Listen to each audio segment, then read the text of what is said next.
14 દિવસ બાદ હવે ચોમાસું આગળ વધ્યું. છત્તીસગઢમાં ચોમાસાની એન્ટ્રી થઈ ગઈ છે. પશ્ચિમ કિનારે મુંબઈથી 20 કિલોમીટર દૂર અલીબાગ સુધી ચોમાસું પહોંચી ગયું છે. મહારાષ્ટ્ર, તેલંગાણા, ઓડિશા, ઝારખંડ અને બિહારના પણ કેટલાક જિલ્લામાં ચોમાસું આગળ વધ્યું છે. જો કે ચોમાસાની ગતિ વધવાની શક્યતા ઓછી છે.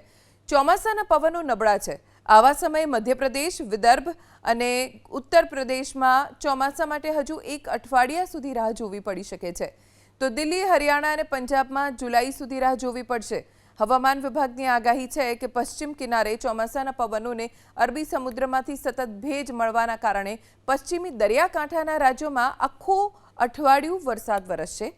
સપ્તાહના અંતમાં બંગાળની ખાડીમાં એક સિસ્ટમ બનશે, જે આગામી સોમવારથી ચોમાસાને મજબૂત રીતે આગળ વધારી શકે છે.